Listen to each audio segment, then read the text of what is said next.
പാലക്കാട് ഉപതെരഞ്ഞെടുപ്പിൽ പോളിംഗ് പൂർത്തിയാവുകയാണ്. ചിലയിടത്ത് ക്യൂവിലുണ്ടായിരുന്നവർ കൂടി വോട്ട് രേഖപ്പെടുത്തും. അവസാന വിവരം ലഭിക്കുമ്പോൾ 70.01% ആളുകളാണ് വോട്ട് രേഖപ്പെടുത്തിയിരിക്കുന്നത്. പാലക്കാട്ട് നിന്ന് സാജിദ് അജ്മൽ ചേരുന്നുണ്ട്. സാജിദ്, വളരെ മന്ദഗതിയിൽ തുടങ്ങിയ പോളിംഗ് ആണ്, പക്ഷേ കൂടുതൽ ആളുകൾ ഉച്ചകഴിഞ്ഞ് എത്തുന്നു. മണിക്കൂറുകൾ നീണ്ട കാത്തിരിപ്പാണ് ക്യൂവിൽ ഉണ്ടായിരുന്നത്. ഇപ്പോഴും പലയിടങ്ങളിലും ക്യൂ തുടരുകയാണെന്നാണ് അറിയുന്നത്.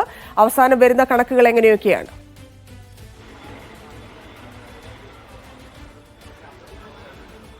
തെരഞ്ഞെടുപ്പ് കമ്മീഷൻ ഏറ്റവും അവസാനമായി നൽകുന്ന കണക്ക് പ്രകാരം 70.51% പോളിംഗ് ആണ് രേഖപ്പെടുത്തിയത്. 1,94,706 വോട്ടർമാരാണ് ആകെ ഉള്ളത്. പോൾ ചെയ്തത് 1,37,302 ആണ്.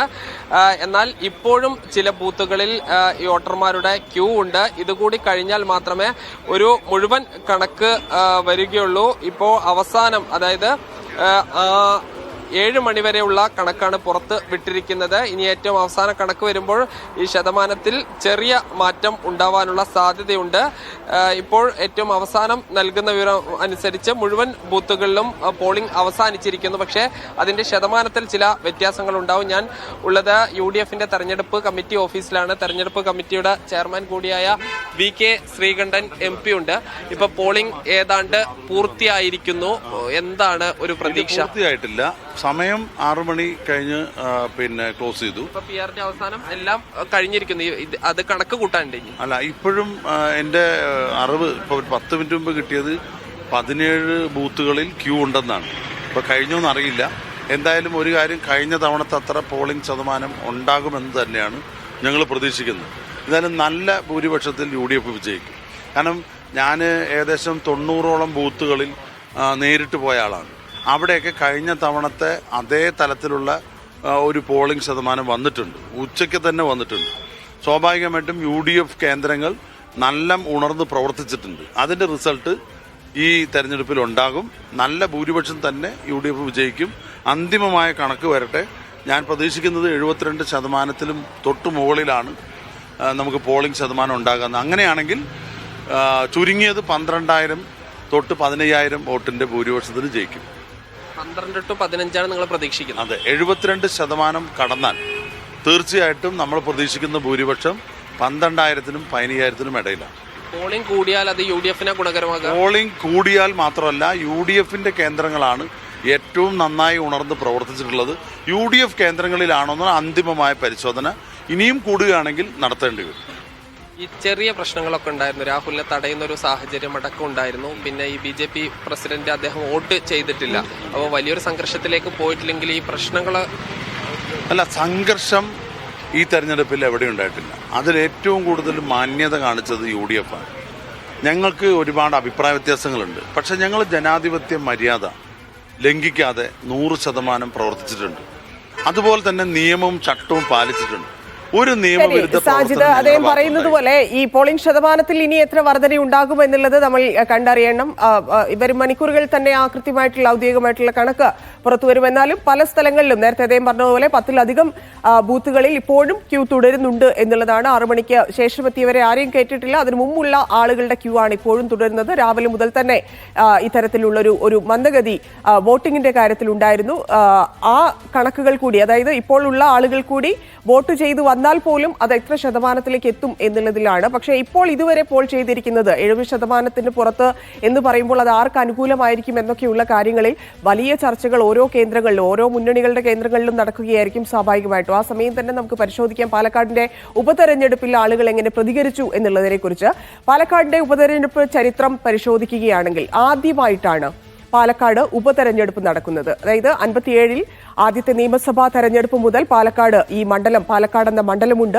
ആദ്യമായിട്ടാണ് ഈ മണ്ഡലം ഉപതെരഞ്ഞെടുപ്പിനെ അഭിമുഖീകരിക്കുന്നത് എന്നുള്ളതാണ്. അപ്പോൾ സ്വാഭാവികമായിട്ടും അടുത്ത ജനങ്ങൾക്ക് ഇതൊരു ആദ്യത്തെ എക്സ്പീരിയൻസ് ആയിരുന്നു എന്നുള്ളതാണ്. 2021-ലെ നിയമസഭാ തെരഞ്ഞെടുപ്പിൽ വിജയിച്ച ഷാഫി പറമ്പിൽ കഴിഞ്ഞ ലോക്സഭാ തെരഞ്ഞെടുപ്പിൽ വടകരയിൽ നിന്ന് വിജയിച്ചതോടെയാണ് ഈ നിയമസഭാ അംഗത്വം രാജിവെച്ചു. അതാണ് ഈ ഉപതെരഞ്ഞെടുപ്പിലേക്ക് നയിച്ചത് എന്നതൊക്കെ നമുക്കറിയാം. തുടർച്ചയായി 16 വർഷം ജനപ്രതിനിധിയായിരുന്ന കൽപ്പാത്തിയിലെ CM സുന്ദരമാണ് പാലക്കാടിനെ ഏറ്റവും കൂടുതൽ കാലം നിയമസഭയിൽ പ്രതിനിധീകരിച്ചത്. 2011 മുതൽ 3 തെരഞ്ഞെടുപ്പിലും അവിടെ ഷാഫി പറമ്പിലായിരുന്നു. തെരഞ്ഞെടുപ്പുകളിൽ കൂടുതൽ തവണ UDF-നോട് ചേർന്ന് നിന്ന മണ്ഡലമാണെങ്കിലും കഴിഞ്ഞ 2 തവണയായിട്ട് ഈ പാലക്കാട് നഗരസഭാ ഭരണം BJP-ക്കാണ്. അപ്പോൾ സ്വാഭാവികമായിട്ടും ഇന്ന് വന്നിരിക്കുന്ന ഈ 70% ഇല്ലെങ്കിൽ അത് 72 73 ആയാൽ പോലും അത് ആർക്ക് അനുകൂലം എന്നുള്ളത്, കാരണം ഈ ടൗൺ ഏരിയകളിലൊക്കെ കൂടുതലായിട്ടും BJP-ക്ക് അനുകൂലമായിട്ടുള്ള ഒരു സാഹചര്യമുണ്ട്. കാരണം നഗരസഭാ ഭരണം BJP-യുടേതാണ്. അവിടെ വന്നിരിക്കുന്ന എല്ലാ മാറ്റങ്ങളും ഇല്ലെങ്കിൽ BJP അവകാശപ്പെടുന്ന ചില കാര്യങ്ങളുണ്ട്. അപ്പോൾ സ്വാഭാവികമായിട്ടും എന്താണ് സംഭവിച്ചത് എന്നുള്ളത് 23-നെ അറിയൂ. എങ്കിൽ പോലും ഉള്ള കണക്കുകൾ വെച്ചാണെങ്കിൽ ഇത്തരത്തിലാണ്. ഈ കണ്ണാടി, മാഞ്ഞൂര് അങ്ങനെയുള്ള സ്ഥലങ്ങളിലൊക്കെ മാത്രമേ CPM-ന്റെ ശക്തി കേന്ദ്രങ്ങളുള്ളൂ.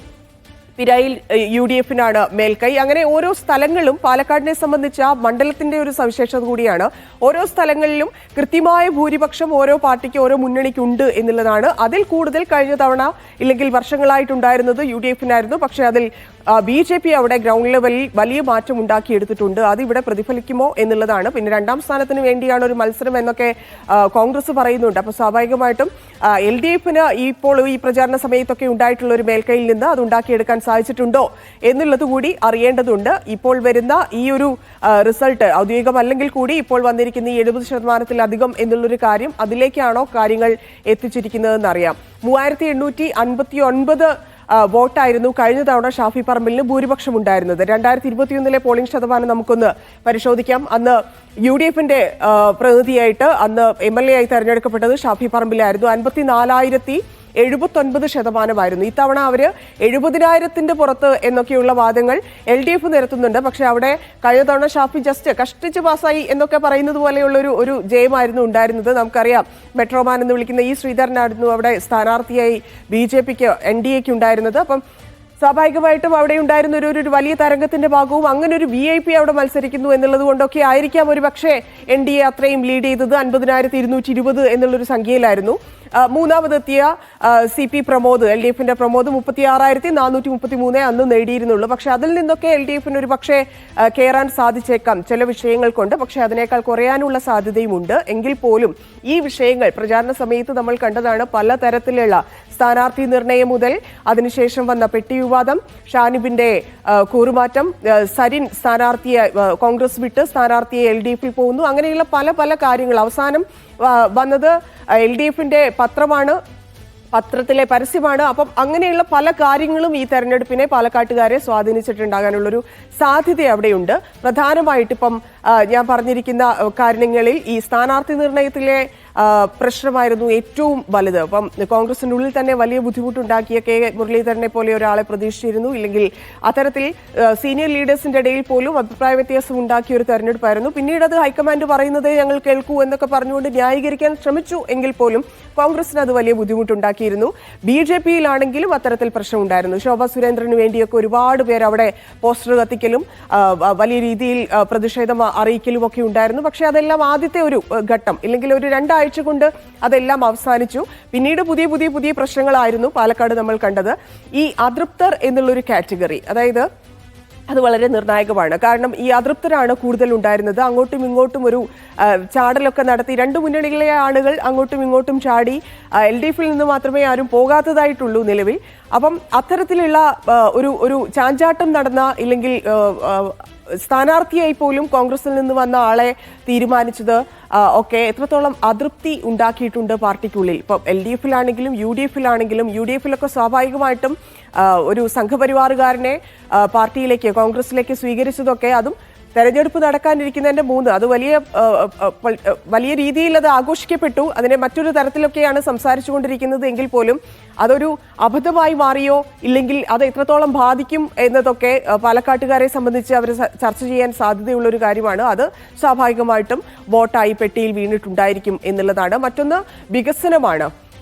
വിവാദങ്ങളും വികസനവും. വിവാദം ഒരു പരിധിവരെ, അതായത് പാർട്ടി ഇല്ലെങ്കിൽ കുറച്ചുകൂടി പൊളിറ്റിക്കൽ ആയിട്ടുള്ള ആളുകളായതുകൊണ്ട് തന്നെ അവരെ ഈ പറയുന്ന വിവാദങ്ങൾ ഒരു പരിധിവരെ സ്വാധീനിക്കും. പക്ഷെ വികസനം സ്വാധീനിക്കും. കാരണം കൂടുതൽ വിദ്യാഭ്യാസ സമ്പന്നരായിട്ടുള്ള, ഇല്ലെങ്കിൽ കൂടുതൽ രാഷ്ട്രീയ കളികളൊക്കെ കണ്ടുകൊണ്ടിരിക്കുന്ന ഒരു മണ്ഡലവും ആളുകളും ആയതുകൊണ്ട് സ്വാഭാവികമായിട്ടും ഈ വികസനം ബാധിക്കാനുള്ള സാധ്യതയാണ് കാണുന്നത്. കാരണം കഴിഞ്ഞ ദിവസമൊക്കെ നമ്മൾ കണ്ടതാണ്, അവിടുത്തെ ഫ്ലഡ് ലൈറ്റ് കത്തുന്നില്ല, ഇല്ലെങ്കിൽ സ്ട്രീറ്റ് ലൈറ്റുകളില്ല, പലയിടങ്ങളിലും വെളിച്ചമില്ല, രാത്രിയായാൽ ബുദ്ധിമുട്ട്, റോഡിന്റെ കാര്യത്തിൽ അങ്ങനെ എന്നൊക്കെ പറഞ്ഞിട്ട് നഗരസഭ BJP ഭരിക്കുന്ന ആയിരുന്ന നഗരസഭയെ കുറ്റപ്പെടുത്തുന്നുണ്ട്, ഷാഫി പറമ്പിൽ MLA ആയിരുന്ന മണ്ഡലത്തെയും കുറ്റപ്പെടുത്തുന്നുണ്ട്. അപ്പം അങ്ങനെയുള്ള അടിസ്ഥാനപരമായിട്ടുള്ള വികസനത്തിന്റെ കാര്യത്തിലൊക്കെ സ്വാഭാവികമായിട്ടും അവിടെ വലിയ ബുദ്ധിമുട്ടുണ്ടായിട്ടുണ്ടാവും. അതാണ് പ്രധാനപ്പെട്ട മറ്റൊരു കാര്യം. ഇനി ഈ പെട്ടി തുറന്നാൽ ഞെട്ടുമോ എന്നുള്ളതാണ്. ഈ പറഞ്ഞ ഘടകങ്ങളെല്ലാം അതിൽപ്പെടും. അതായത് ഒരു വലിയ ഞെട്ടലുണ്ടാക്കാൻ സാധിക്കുന്ന മണ്ഡലമാണ്. ഈ മണ്ഡലത്തിന്റെ ഒരു പ്രത്യേകത സംസ്ഥാന സർക്കാരിന്റെ വിലയിരുത്തലാകും എന്നതിനപ്പുറത്തേക്ക് പ്രതിപക്ഷത്തിന്റെ ഇല്ലെങ്കിൽ പ്രതിപക്ഷം എത്രത്തോളം ശക്തിയോടെ നിൽക്കുന്നു എന്നതിന്റെ കൂടി ഒരു പ്രതിഫലനമാകും. കാരണം വലിയ തീരുമാനങ്ങൾ എടുത്തിരിക്കുന്ന ഇല്ലെങ്കിൽ വലിയ വിവാദങ്ങളിലൂടെ അതിനെല്ലാം ഇങ്ങനെ തെന്നി മാറ്റി കടന്നു വന്നിരിക്കുന്ന ഒരു പ്രതിപക്ഷമാണ് അവിടെ.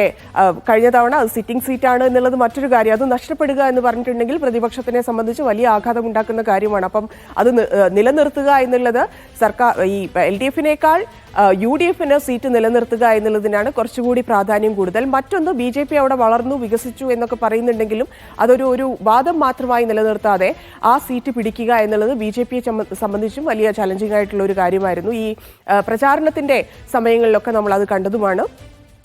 ടോട്ടലി പാലക്കാട് എടുത്തു നോക്കുകയാണെങ്കിൽ അക്ഷരാർത്ഥത്തിൽ ഞെട്ടാൻ പോകുന്നു എന്ന്, അതായത് 23-ന് സ്വാഭാവികമായിട്ടും പെട്ടിയിൽ എന്ത് എന്നറിയുമ്പോൾ ഞെട്ടാൻ തയ്യാറായിരിക്കുക എന്നുള്ളതാണ് പാലക്കാട്ട് നിന്ന് ഇത്രയും ദിവസമായിട്ട് ഈ പ്രചാരണത്തിലും ഇന്നത്തെ ഈ പോളിംഗിലും ഇനി ഇപ്പോൾ വരാനിരിക്കുന്ന ആ കണക്കിലും നമുക്ക് വ്യക്തമാവുന്നത്. എന്തായാലും അത് കാത്തിരിക്കാം. 23-നായിരിക്കും റിസൾട്ട്.